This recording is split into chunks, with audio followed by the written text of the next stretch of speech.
Alright, so current setup. So this is the outside unit for the mini split. Lines are running here. I wrapped everything basically in insulating foam. Not that I had to, but I wanted to. Zip tied everything up. Sealed all this with silicone.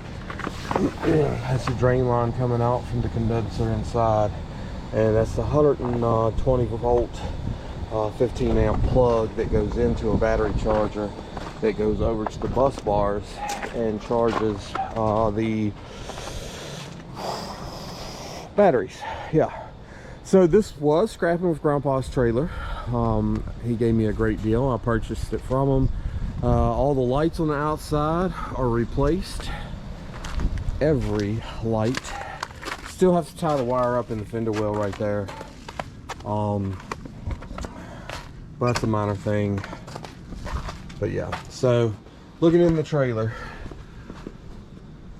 this is the entrance slash exit.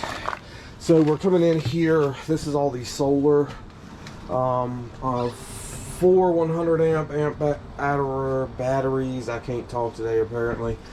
All connected together, running.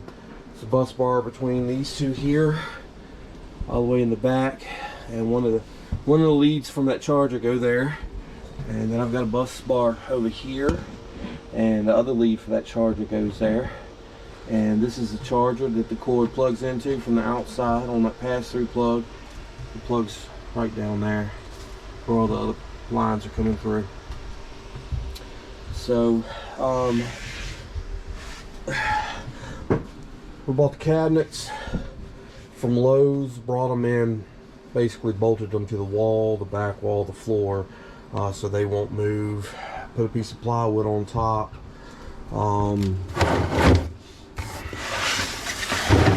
Did a little laser engrave here across the top.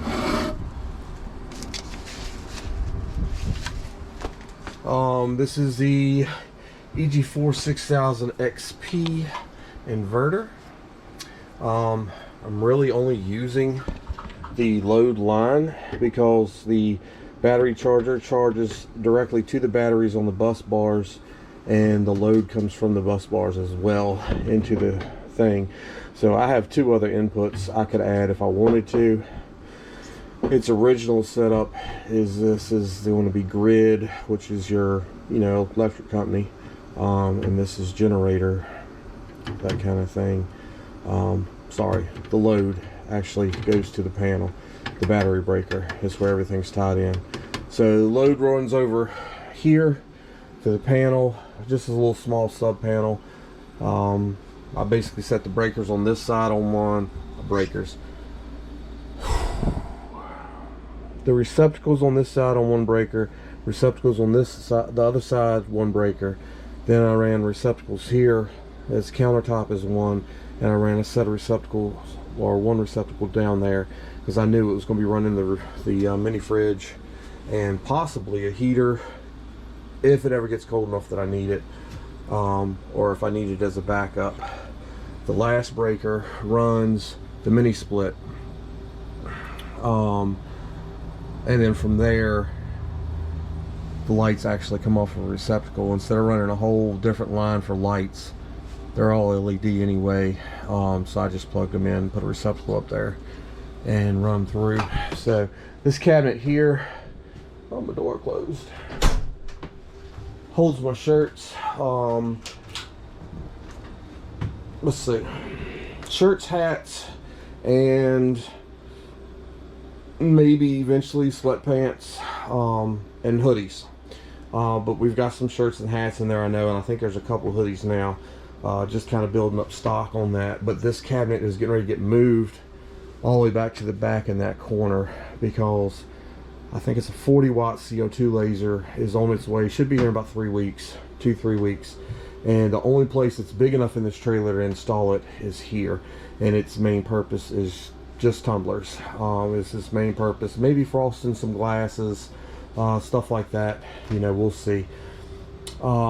Now there was a video sent to me by Steve SRT8 showing some hats being done in leather, as far as like the material and leatherette. So I would think our blue laser down there would do that without any problem, and we could press those on over here. This is going to be the sublimation. This is the files for while we're working events. That's the window that everybody comes to. That's one of the 2 Cricuts for vinyl. This down here is open, but I plan on putting a board there, and we'll probably either laser engrave it or mount basically pricing and what we offer to that board facing the outside so they can basically see what it is. So this will do tumblers and coffee cups for sublimation. This is the hat presses here.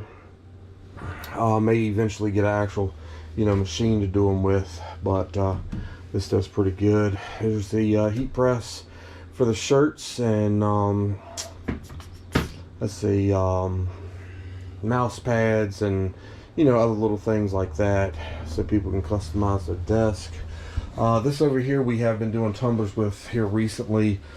I think we've got it dialed in pretty good for the type of tumbler that we're using. So if you're interested or seen one of them and like it, let us know. We can probably turn one out for you. But as we go to events, its main thing is probably going to be, if we do offer the patches where we can engrave onto the patches, we'll probably engrave on patches with that, and doing wood burns with that as well. This is kind of the open space for whatever else we may need. That's the spare circuit or Cricut, whatever. Weeding area for the Cricut, that kind of thing. We've got storage cabinets. All of the storage cabinets in here are bolted down, so they cannot move. They all have door locks on them. Not for security reasons, but because when you're going down the road, you don't want those doors coming open, or drawers and stuff falling out everywhere when you're driving. There still is extra stuff under here that will eventually come out. This is the fiber laser, so we'll have a blue diode laser, a fiber laser, and a CO2 laser all in here, along with all the sublimation stuff and stuff like that. And there may eventually be another blue laser in here as well. We'll see how that goes, but the other blue laser would allow me to do like crystals, those things where you buy a little rectangle crystal or whatever, and it puts the picture inside of it and that kind of thing. So but basically that's pretty much it. That's the setup in the trailer. This is what we plan to use to go to events and do stuff for people and that kind of thing. So, and the back door does still go up and down, but we're going to stack a couple mattresses back there, so when it's bedtime we can just throw them in the floor and go to sleep. Alright, so this is the current downstairs setup. So that's the Anycubic Photo M3 Max. It'll, it's a resin printer. It'll print pretty big. This is the curing station, and this is the wash station, and I also have a bigger wash station if I need it. This is going to be the Photon Mono. Again, it's a resin printer, and I tend to keep these pretty busy. I have a couple guys that shoot me stuff all the time, want me to print for them. This is my second Photon Mono down here, and my second Anycubic is still in the box over here, along with the other wash station and everything else. So I have 2 sets of them, and I just have not had made the room to set the others up yet. So most of your stuff is printed in this gray or white here for the people that hit me up, and then those 3 boxes right there are the special printing stuff for lost wax casting, which I have not had time to get into yet, but I'm slowly just kind of building supplies. And then those other 5 bottles there are also just the regular stuff. So there's a bigger wash station. Just excuse the basement, it's a mess. There is not enough room to put everything I have. This is my packaging station where I ship stuff and pack everything and that kind of thing to make sure everything's safe. So anytime I get something in, I keep the foam and bubble wrap and that kind of thing to put back in. as I said, that's my other big anti-cubic right there. That's the other wash station and all. This is basically a box full of just molds. I've got a crap ton of molds to put into you know, sand and make. Again, I have not been able to set up my station yet to get that going, but all of that's bags of it in that box and all. Some crucibles and stuff down here, wax sprues. I have 2 vacuum casters. This is one, the other one's sitting over here on the side. No, the other one's upstairs actually, to do the vacuum casting, which I will be getting into hopefully here pretty soon. This is a 20 watt red diode laser. This is normally what I do my pictures with. Depends upon what people want. I've got the one out there in the trailer, which is a blue diode, and this is a red diode, and they come out quite sharp with this. And it does pretty good. I can do what, 12 by something with it? I don't even remember off the top of my head. Anyway, I can change the bed out and the head and set this up as a CNC machine. The tolerances just are not tight enough for me to be using it as a CNC, I think. And also I can change the bed and head on it and turn it into a 3D printer if I needed to print something that big for some reason and they wanted it wire printed. I normally just leave it set up like it is because it takes over an hour to switch the bed and the head on it to get it done like that. So this is a CNC machine. This is a Shapeco. Have not even plugged it up yet, but it should be up and running here hopefully in the near future. I would think for the most part we'll probably be doing like some flags and different things like that, and then taking it and putting it in the laser and lasering over after we've already done the CNC part, and we can use this to make little plaques and different things like that for special events. Laser engrave the brass strips and put on them, and metal pour brass, copper, or silver to mount to the board as well. But yeah, so this is a furnace. This is a tabletop. Basically, this is not really for melting metal. This is to do the burnouts. And I'm also got some other ideas for this too. It may involve glass. Just stick around and we'll see kind of where we get on that. But I mean, that's most of the stuff down here. This is actually a vinyl cutter, but we've got to get another one. This is the setup for the laser down here. This is where I do 95% of my work. I keep this thing running pretty regular. This is a 100 watt laser. It's a fiber laser. Keep my coins and stuff there. The dogs just knocked my beautiful stack of cans over that I've been working so hard to stack up over the last couple weeks. I do have a TV here. I'm not sure what I'm going to use it for.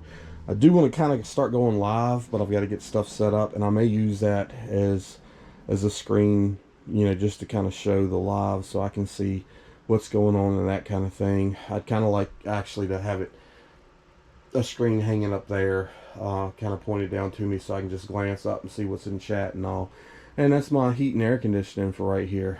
And I do have a safe down here too, but it's not in use. It's just sitting there right now. But that's kind of what I have set up down here. There might possibly be another laser. Well, I've got the CO2 laser on the way. There may be a blue dot laser or another blue laser on the way, and another CNC machine on the way. They just haven't shipped yet, and those are supposed to be used for graphite molds and crystal. So I've got to do some rearranging again down here, but I've got to finish a bunch of orders and stuff before I can do this, get into, you know, doing the rearranging, because I got more packaging stuff over here and all. But yeah, so still one step at a time. Not a lot of change since my last video, but we've added a little bit, and we know we got some more equipment coming and trying to figure out where that stuff's going to go and how we're going to set that up. So that's pretty much the shop for now. Hope y'all enjoyed.